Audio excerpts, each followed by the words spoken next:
The basic plot of this movie is very simple. Essentially, the movie opens on with the death of Egon Spengler, who has moved out to the middle of nowhere in Oklahoma for reasons unknown. And he sort of dies at the hands of a ghost or some kind of supernatural entity. And then his house is left to his now estranged daughter, whose name is Callie. I've got some thoughts about this that I think are a little weird because like they never made it clear in any movie that Egon Spengler had kids or had a family or whatever, so that's kind of a revelation. But anyway, he leaves this old rickety house to his family. They come out and live in it for a little while, and immediately the kids start discovering, not only his old technology, but also ghosts and other, scary things that are happening around the town. And the kids have to get together to figure out kind of what to do with it. So, I mean, that's like about as straightforward a plot as you can get. I actually kind of appreciate it because honestly, like it was actually structured like a film. It was a story told to be a story. It wasn't, 2 hours of like completely disjointed improv, which was the 2016 kind of failed attempt at doing Ghostbusters. But we'll get into some of that later. But Jen, what were your sort of initial thoughts on this movie? Like non-spoilery thoughts. Non-spoilery thoughts. It was charming. The character of Phoebe was definitely the standout here, McKenna Grace. She was just lovely, just lovely. And even though I did have some issues with this movie, I think it was still a lovely introduction to the world of Ghostbusters for an entirely new generation of fans. So there we go. I agree with that. I think that it had there were a lot of aspects of it that were charming. I think, so I don't normally do this before we do reviews of movies, but I went looking at some of the reviewers, particularly ones that were really critical of the 2016 attempt at doing a Ghostbusters movie. And I went to go look at them because I was kind of curious about one thing in particular, which again, we'll kind of get to in a minute, but like, but I went to like look at Nerdrotic and Critical Drinker and guys like that who were really, really, really brutal with 2016. By the way, as I agree that they should have been. I've watched that movie now twice. I had to do it for an Out of Frame episode before, and it was awful. I would never inflict that on anyone if I could avoid it. But I wanted to look because the way that the stories were being told around the criticism was that the criticism was all, sort of driven by misogyny and whatnot. And I do want to get into that in a little bit. But one of the things that I think it was Nerdrotic said was that this is not an Ivan Reitman. So Ivan Reitman, Jason Reitman directed this movie. His dad directed Ghostbusters 1 and 2 and played a pretty big role in developing the story, along with, of course, Harold Ramis. And look, I'll give credit to Dan Aykroyd for the original concept, but I think we all, well, I don't know if everybody knows this backstory, but basically, like, Harold Ramis and Ivan Reitman, like, just completely rewrote the thing. I mean, like, it has a lot of the core elements from what Aykroyd wanted to do, but like Aykroyd's version, if you've heard much about it, sounds like it would have been kind of nuts, which is not unlike Aykroyd himself at this point. But this is a much more Jason Reitman type of film. He did the movie Juno, for example. He did one of my favorite movies called Thank You for Smoking. And this is a lot more like that than it is like the kind of 80s, kind of more broad comedies like you might have expected, Animal House and all that kind of stuff, like other Harold Ramis movies. I don't think that's necessarily a bad thing, but it definitely plays on the kind of nostalgia and the schmaltzy kind of like emotion, the pathos of it. But it's charming in its own way. I think it's very charming. I don't think it's a perfect film by any stretch. but it's a heck of a lot better than 2016's version, and I think that it kind of sticks the landing. If I guess I would say it that way. Like I've got a lot of problems with like the first 2/3 of the movie, but I think it kind of ends well. Would you agree with that, Jen? Do you feel good about like the way that this movie ended? Yeah, I do. It was a strong ending, and it was positive. It was uplifting. It felt good when you got to the end of this film. And that is really what you want in a movie like this. Yeah. So I have no problems at all, really, with the third act. I think it was very well done. I think there were definitely some pacing issues earlier on in the film, in like act one and kind of the break into two Yeah. sort of thing. It was a lot of setup that didn't necessarily have to happen, which was a bit disappointing because the opening scene was outstanding. There was not a single word of dialogue for the first like Mm-hmm. 3 or 4 minutes of this film, but you Yeah. absolutely understood everything that was happening. It made some stakes very clear, and it just set up the whole premise of the film beautifully. And Yeah. then it got bogged down in talky bits. Yeah, it definitely does, and I think that the thing that I would probably most criticize this, I mean, there are some character choices and things that I'll I also want to talk about, but like let's talk about the mom, for example. I think I can do this without really spoiling anything important, but like so basically like we're introduced after the opening scene that I totally agree was handled really really well. The we cut to the mother, who we learn is Egon Spengler's daughter. She's about to be evicted, or she is getting evicted, like basically in the scene that we meet her. She seems to be struggling with keeping a job and all of these other things. I don't think you needed that, first of all. Like, I get that there's an aspect of it where you're trying to make it seem like she's got these issues because her dad abandoned her and stuff like that, which fine, whatever. Although now you're kind of making Egon seem like a really, really terrible person, which, we can talk about his reasons for this, but basically, she is not a very good mom, or she's not a very good provider. I guess I should say she's not a terrible mom. She's just not a very good provider for her kids, and I kind of wish that they hadn't done that because it took a lot of runtime to kind of get into all of that, and it was a lot of drama that like really doesn't pay off anywhere else. Like you would think that like once she goes to this town in Oklahoma, she ends up like her first order of business is try to find work, right? First order of business is to get a job, but instead like, her son played by Finn Wolfhard, her son's name is Trevor. Trevor's the one who gets the job, and it's cool that Trevor gets a job and whatever, but like it's weird that like the mom isn't the one primarily trying to figure this out, especially because she knows when they go to this town that she's moving there. Like she's moving, like the kids think that they're going to be there for like a week to just deal with their grandfather's estate or whatever, and then they're going to come home. But no, in fact, she knows that they've just been evicted from their apartment, so she has nowhere else to go. She's going to stay here. But her first order of business isn't to like actually find work or figure out what she can do. So I feel like a lot of that is just kind of unnecessary. I would just cut that entirely and just say she's a mom. She's struggling. The kids, she's been left this house. She doesn't quite know what to do with, and they're going to move out there. Like I don't need to know all the rest of it. Maybe there's, she divorced the dad, whatever, blah, blah, blah. But since the story is really about the kids, it just feels like really superfluous and like totally unnecessary. And it just bogs down the story for the first act for no real reason. So I feel like there's a lot of those kinds of things that I would just cut, like just get rid of a lot of that. And then like I think you watched the original Ghostbusters again as well.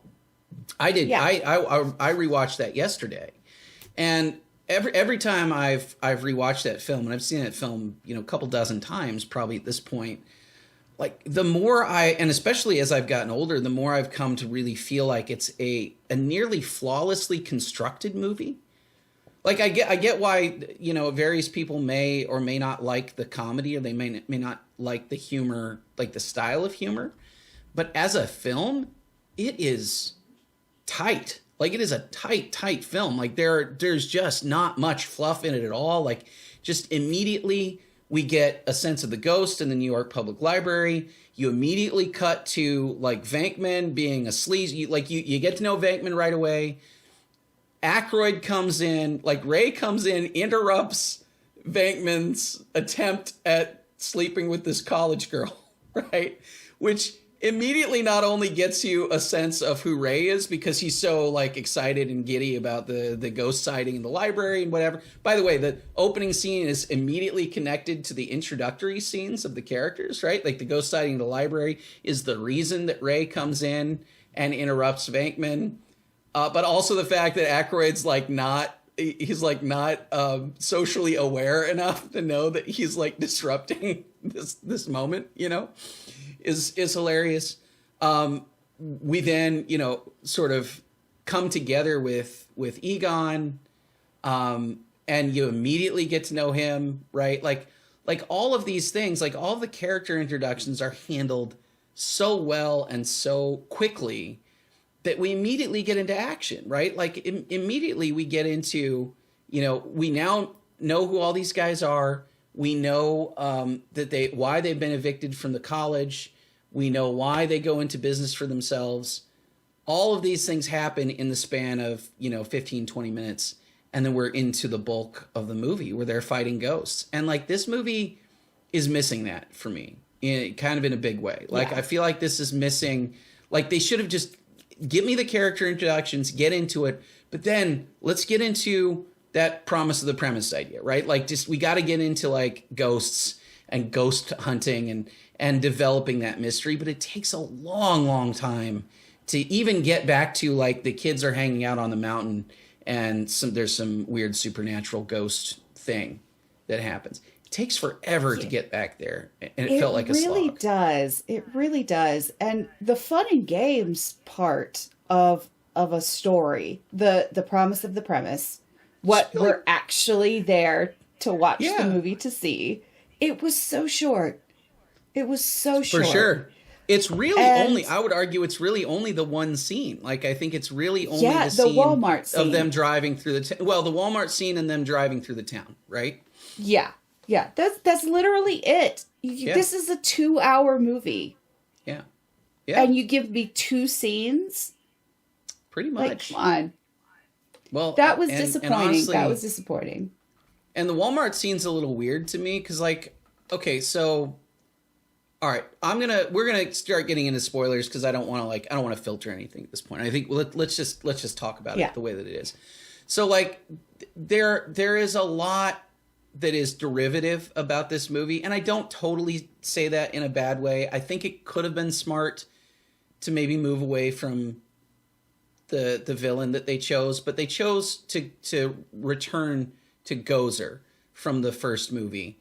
And so the villain again in this movie is the same villain that was at the end of you know, Ghostbusters, the first Ghostbusters in 1984. And the setup for it is very similar. There's a keymaster and a gatekeeper, and they are basically possessed by these demons, spirits, ghosts, whatever. And then they turn into these like devil dog creatures and they run around the town. Right. Well, so, you know, in Ghostbusters, in the original Ghostbusters, it's Sigourney Weaver and Rick Moranis who, you know, inhabit those roles. In this movie, it is the mom, it is Callie, and it's Paul Rudd's character, who for some reason they decided to name Gary Gruberson, which is like, you know, almost a fourth wall break level name, to be honest. But in any case, like it's the two of them who are sort of on a date. I think that there are things that are a little bit wrong about this to begin with. First of all, one of the things that made it really interesting to have it be Rick Moranis, and well, actually, there's a few things. First of all, Sigourney Weaver's character Dana and Rick Moranis's character don't really like. Dana doesn't really like Rick Moranis, but he is trying to date. Oh, he's kind of trying to flirt with her a whole bunch, you know? And so when they become the keymaster and the gatekeeper, because there's like a, there's like a sexual aspect to it that has to be, consummated. And so it's weird. It's like, well, Dana doesn't want this. And like, he kind of would want this, but he's too awkward and too weird and everything else. And so it's a weird pairing with Paul Rudd and the mom, Carrie Coon's character, like they're dating already. They're kind of already dating, or they're flirting with each other already, and it's going well. So having them be that, like, doesn't kind of add the same tension. And then, everything else that kind of happens, is, sort of plays out similarly. They have to sort of choose the form of their destruction and all of that kind of stuff. And I think in this case, the Stay Puft Marshmallow Men, for example, like they don't really emerge from anything other than just the nostalgia. So all that whole Walmart scene for me is just kind of odd. It's like Paul Rudd's by himself, and then he sees these Stay Puft guys, which is funny, but like it didn't really connect. Like there are a lot of things in there that just don't fully connect for me. Yeah, it didn't add a whole lot to the story. To have it's a cute idea situation. Too. It's very cute, and it was actually pretty funny. But how did this? But where they come from? Where they come from? Right? Did this raise the stakes at all for us? No, not really. But it was fun to watch. And yes, when in doubt, err on the side of awesome. But. But I also think that like I think Nerdrotic said this, and I think this is sort of right. Like the Walmart was like weirdly empty too. Like there's no other people. And granted, it's supposed to be late at night. Maybe it's it's past midnight or something where it's pretty thinned out. But still, like if you're gonna have a scene, so like I kind of think the Walmart scene is kind of like what. In the original Ghostbusters, the ghost roaming New York City was going to be like. Once everything gets released, because we got to talk about Walter Peck from the original Ghostbusters as well. But like from the original Ghostbusters, basically Walter Peck, who's a EPA representative, foolishly releases Egon's like ghost storage containment and all of the ghosts that it contains back into the city. So all of the work that they did rounding up ghosts and capturing them and storing them in this sort of ghost jail, they're all now free. They're everywhere. They're going nuts. And so it's pandemonium in New York. And I feel like the Walmart scene should have been that to some extent. It should have been just a piece of like utter pandemonium now that the seal has broken from this like mountain where all the ghosts have been, all the souls of these miners and everybody else have been trapped for, a century. And then you could have the Walmart be like just this madhouse with all these people running around everywhere, but it's really just Paul Rudd. And so that gets a little weird. So I feel like the scene, I don't know, it's just awkward to me. Like that kind of stuff like just doesn't quite work. Now, once you actually get into it with the kids all being together and figuring out, the technology and getting into the third act, I think it all kind of comes back together and it's good. But, yeah, I don't know. I've got kind of issues with the rest of it in that regard. Yeah, I don't disagree at all. It is very weird that some of these scenes did feel very disconnected from each other, and they were put in there simply for the sake of nostalgia and member berries, and that's kind of it. Yeah. So. Yeah, I agree. I think there's an awful lot of that. And again, so I don't think a lot of that is necessarily a problem per se. Like, I don't think it's all badly handled.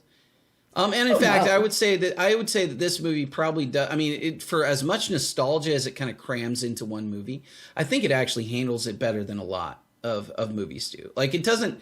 Like Star Wars did this a lot. Like all the new Star Wars movies did a lot of like hanging a lantern on these nostalgia bits, right? Like there's a lot of these moments where it's like, look, the Millennium Falcon, you'll remember the Millennium Falcon, let's all come in, we're home, all this kind of stuff.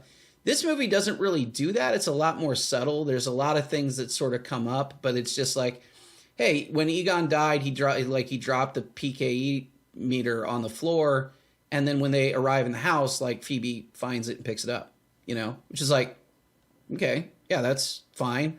When Finn Lockhart, when Trevor goes out to the barn and finds these old junky cars, like there's one that's covered by a tarp. He pulls the tarp off, or the tarp blows, I guess, a little bit and reveals a little hint of the, the Ghostbusters logo and stuff like that, which is like, yeah, it's cool, but it's like, it's not going like, reveal, look at this, the Ecto-1, you guys are all supposed to remember this and feel something like really, really nostalgic about it. But anyway, yeah, I want to talk about this movie in comparison to some of the, basically to its predecessors, to its predecessors. We already talked a little bit about the pacing. I kind of want to talk about this thing, something that we've talked about on the show a few times, is this idea that like Hollywood seems to have lost the plot on who is a hero and who is a villain, what makes somebody morally a hero. And I kind of have an issue with this movie a little bit as well. Like, there's a lot of really reckless behavior in this movie that is sort of presented as heroic. And like they go through the town and they just rip up the town with proton packs and stuff. And they don't really even know what they're doing. They don't even fully know what the stuff is or how any of this works. Paul Rudd contributes to this because he's like a science teacher who's just like, hey, whatever, let's just release the ghost from this trap. And he's the only one who knows what all this stuff is, at least to some degree, because he grew up, he's old enough to have remembered the events of the first movie.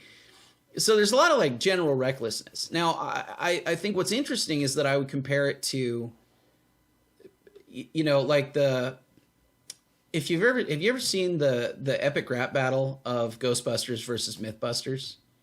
Because yes. First of all, you should if you haven't. But secondly, there's a line in there where the Mythbusters are talking about how Walter Peck was right and that they have unlicensed nuclear reactors and all this kind of stuff. And it is true. It is a gag in the first movie that they're wearing unlicensed particle accelerators on their back, and it is a great joke. It's a wonderful, wonderful joke in the first movie. They're all sort of back away from Ray in the elevator. But like, the thing is, Egon was pretty careful and he was pretty thoughtful about all of this stuff, and he built a containment system, and all of it was working until Walter Peck, the guy from the EPA, comes in, not having any idea how any of this stuff works, decided to shut it down because as a representative of the government, essentially he wanted to exert some power and control over the situation. It's really a good bad guy in this case, because the movie like this doesn't need like a mustache twirling villain. Like, it doesn't need like because you've got ghosts and you've got the supernatural threat and everything else. But if you're going to have a human bad guy, it's going to be the one who puts the monkey wrench in the machine that wrecks everything so that they actually really have serious problems. And that's basically what Walter Peck does. When he comes back in and shuts down the containment unit, he releases pandemonium, right? Dogs and cats living together. Mass hysteria. And so here, though, it's like almost self-inflicted in a way, because it's like they're not really careful about any of this, and they end up they deliberately choose to open the trap. They open the trap, and it is I think it's the gatekeeper. Yeah, I think it's the gatekeeper spirit. One of the two. That they release. One of the two that they release onto the world, which sets off the whole chain of events that leads to Gozer returning to Earth.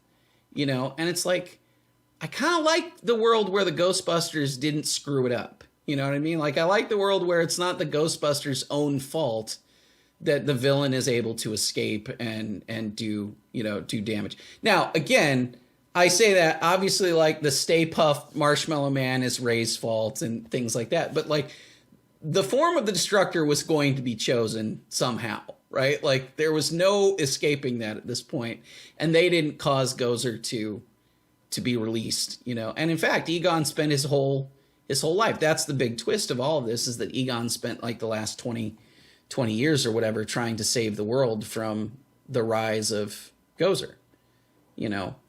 I don't know. It kind of bothered me that like they just kind of, you know, they're just kind of recklessly releasing ghosts.